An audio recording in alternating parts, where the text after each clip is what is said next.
Hello, ladies and gentlemen, boys and girls of all ages. It's Great Taz, and today we're doing another game review.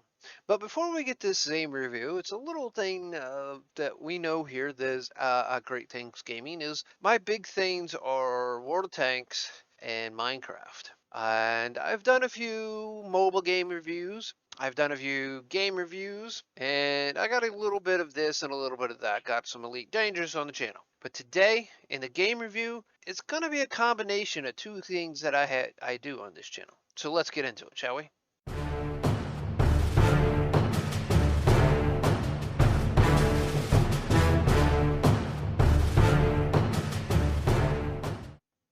First off, this is going to be a game review of a game that's very similar to one I play here all the time, and then it's going to be another one that's going to be a little kind of different. Now, this is originally a mobile game. It has been ported to be able to be played on the PC, and what that game is, World of Tanks Blitz. This game originally was designed for a mobile platform. It allows you to play World of Tanks on a mobile device like a phone or a tablet. I played this a little bit before on a tablet, and then it came out for availability to be able to be played on a PC. And I didn't really get it right away, so I go ahead and I went and finally downloaded it. Now, the graphics compared to World of Tanks is, a little less because it's on systems that can do a little less capability with graphics and stuff, but it's still just as good as could be. So it's a combination of World of Tanks on a mobile, on a PC. Now we're going to look how that game is. Now, there is a lot of similarities and differences to World of Tanks. Now, as you can see here, you do have tech tree tanks here that you can get. You do have a tech tree. Some of the tanks are different, like the tier 1 tank is an M2 light tank in this, where the tier 1 tank in the regular game is a Cunningham. So, and your maximum tier in here is actually tier 10 also, so you have a little bit of different starting tanks that move on to different tanks. As you can see here, you have tech trees for US, Germany, Russia, British, Japanese, Chinese, French, and then you have the multinational, which has basically your Swedish, your Czechoslovakian mediums and heavies, and then your Italian mediums. There is quite a bit of tanks in this, and there are premium tanks also, just like in standard World Tanks, as you can see here. Now, some of these are still like the old setups, as you can see here. We have the Panther leading into the Panther 2 and the Tiger 2. We have the Tiger leading here. We have a lot of these trees are still similar to the old trees, where you still have the Spic leading into Indian Panzer, and then the R251 leading into the Leo. So you don't have any tier 10 lights on every tree as you do in some. There is no tier 8, 10 light in the German, and you can see. So some nations have it, some nations do not. As you can see here, some nations have TDs, some do not. And there is, believe, no artillery in here whatsoever. You have a whole Japanese TD line. This says it's an SPG, but it is a tank destroyer. So there is no artillery in this game whatsoever. So if you're looking for a game without artillery, there you go. You have lots of different options. This shows you your personal missions, storage certificates, and stuff like that. This is your clans. You don't have one of those. Platoon members. These are your achievements and tournaments that are going on. This is all kinds of like training rooms that you can jump into. This is your communities and get into, and your settings. Your settings are dependent on quite a range, and you can link a bunch of different accounts to here. You get your account management and stuff like that. Graphics are all depending on what you have. Again, this is a PC, pretty beefy PC, and I can turn pretty much everything up on max. So I can see pretty much everything that I want to. Your basic controls are very similar to what they are in World of Tanks. If you played World of Tanks, then you have a good idea what this is. You get your forward, backwards, left and right turns are the same. Your fire is the same. Auto aim is the same. Sniper mode is the same. To hide the minimap is the same. Zoom in and out is the same. As you can see, a lot of the stuff here is the same. Shells and consumables are 1 through 6, and then you have a bunch of F keys also too. You have different ways to have markers, alternatives, or your standards. It's a way to set up your HUD to see what you see on it, and then you have some other stuff here also. Those are all the settings. Now, in these, you can also see you have your experience here, a camo you can put on, consumables you can put on, ammo, and the equipment that you can actually put on. Some of this stuff do not lock until you get to a certain tank or tech tree level. So, and you got all kinds of upgrades. Here is, you can see I've already got quite a few upgrades, and I can already buy the PZ38. And you can see my experience on some of the tanks are big fat zeros. I can get an upgrade. So let's go ahead and research. Researching is pretty much just the same as it in World of Tanks. So now let's go ahead and play the M3 Stuart and see how the game plays. And here is the starting screen.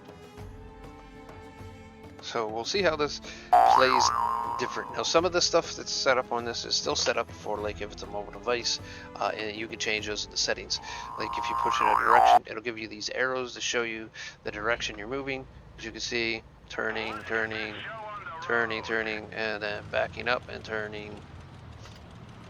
So objectives are very the same. Kill all or capture the base. I don't. In this game, you can usually charge straight forward, but then again, I play this game a lot like I do the regular game, so I tried to play smart. And I know getting around on the side of tanks.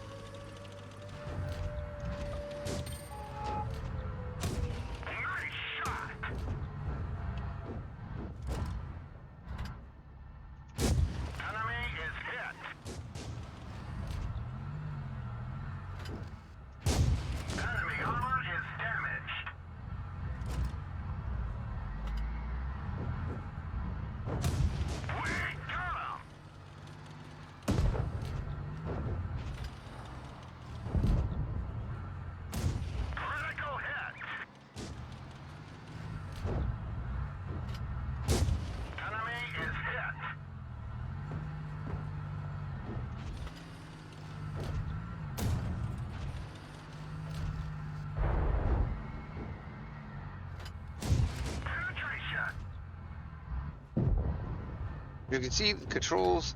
I mean, playing on a tablet or something like that, or our track is hit. It could break any minute.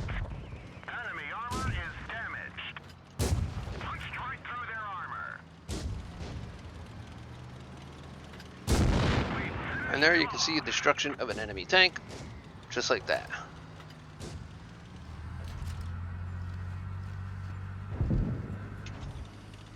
And there, I'm pretty sure my team just won. So that's a win.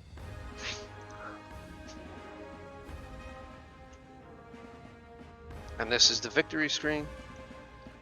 That goes over, shows you total damage, number destroyed, number of tanks you damaged, and you get rewards just like in the other one. And it shows you what you more experience you would get and credits if you would buy premium. And you can go over your statistics right here. It shows you what you get with a standard account, what you would get with a premium account, how many shots you fired, how many penetrations, how many enemies you damaged, destroyed, assisted damage, all the stuff like that. And then you can go back through and see each individual page. The base defended, so it shows you different colored ribbons, what they mean, what color each ribbon is. As you can see, I got common, and then an epic for 200%, 120 to 200% of my own tanks. I got a third class badge. I got a serious medal for number of enemy vehicles destroyed, a total of 10. I got the level 4 1 of 10, so I'm working on that one. Higher tier destroyed. I did destroy a tank. It was higher tier than me. I was tier 2. I guess I destroyed tier 3. One tank higher is blue. And then we have knockdown. Damage a module or enemy crew member in an enemy tank. And then second page shows you the credits overall. And then of course the last page. And then you have the ability to watch a replay right here in game to see what everything is doing. And you can turn off the HUD just like you can in World of Tanks. Time to roll out.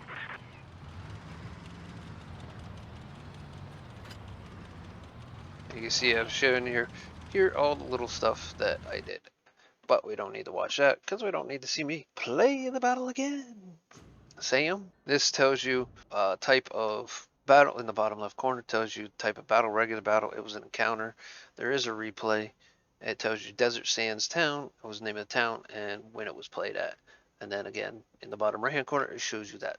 This shows you the enemy, your team and the enemies. Shows who survived. I got the second most damage. The M5 Stuart, which is a tier 3. Got more, of course, because got a better gun, better tank. So, and then you can give smiley faces and stuff to people you like. And then right back to the garage. So that is basically the gist. There is a lot to World of the Tanks Blitz. And if you're looking for something that isn't quite World of Tanks, or you want an entry-level type game into World of Tanks, you can do this. Now, Wargaming also has World of Warships Blitz, which is I have not touched. So we may go look at that at some time in the future. But with that all being said, I hope you enjoyed this video and found it informative. If you did, please click that like and let me know in the comments below what else you'd like to see if you're not subscribed. And if you want to keep up to date with all my World of Tanks, Minecraft, and game reviews I do on here along with the other stuff, make sure you click that subscription button, click the notification bell, changing it from occasional to always to get instant notification of any of my new uploads. With that all being said, this is Great Taz. I'm signing off, and maybe I'll see you on the battlefield.